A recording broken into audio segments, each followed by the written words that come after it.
Mes bien-aimés frères en islam, dans ma génération, on a eu une approche des questions de jurisprudence islamique qui a malheureusement causé entre nous musulmans beaucoup d'animosité et de comportements irrespectueux, parfois même envers les imams de nos mosquées, qu'Allah nous pardonne.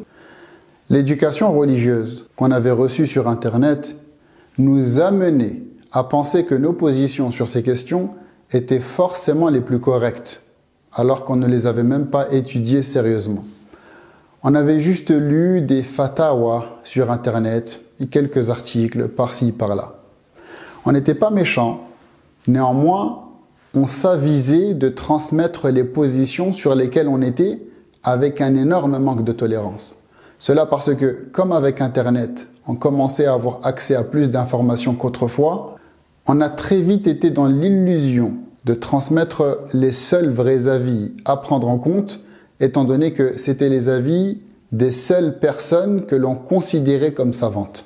Et on s'était donné ce rôle en se justifiant de ne faire que transmettre les paroles des savants. Alors qu'en vérité, personne ne s'aviserait de prendre le rôle de transmettre des informations scientifiques dans la médecine sans être vraiment un étudiant dans ce domaine, en se cachant derrière le fait qu'il ne fait que transmettre les paroles des médecins.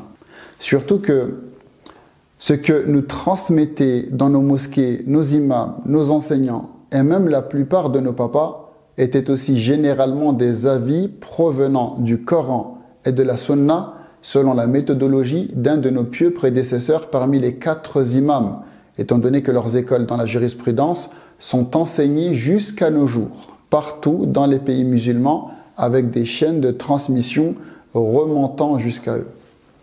À cause de cela, sans s'en rendre compte, on ramenait dans notre environnement des problèmes là où il n'y en avait pas. Et on troublait la tranquillité religieuse des musulmans autour de nous. Et lorsque nos anciens venaient nous parler, même avec bienveillance, on n'écoutait pas leurs conseils. Car on avait été conditionné à être sur la défensive avec eux.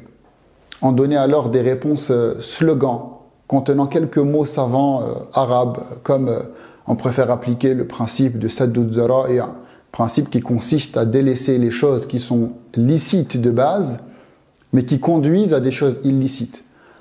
On répétait juste le nom d'un principe qu'on avait entendu, mais qu'on n'avait pas véritablement étudié avec ses règles, ses nuances, surtout là où ce principe se doit d'être appliqué.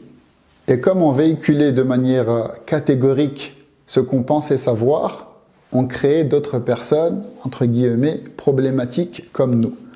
Nos anciens nous disaient gentiment, vous êtes sur vos avis, qui parfois ne sont même pas les avis de nos 4 écoles juridiques sunnites. Alors au moins essayez de ne pas être catégorique et mentionnez la divergence pour ne pas créer chez les jeunes des gens qui vont penser que seuls vos avis sont corrects et qui vont venir à cause de cela nous blâmer tous, voire nous qualifier d'innovateurs et créer le trouble dans nos mosquées.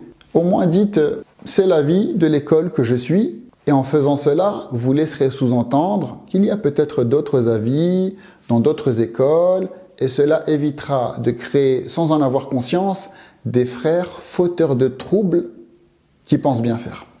Et nous, au lieu d'écouter nos grands frères, dont certains étaient imams, on contre-attaquait en disant « Tu m'as dit ça, d'accord, mais qu'as-tu à répondre sur telle et telle position qui sont les tiennes ?»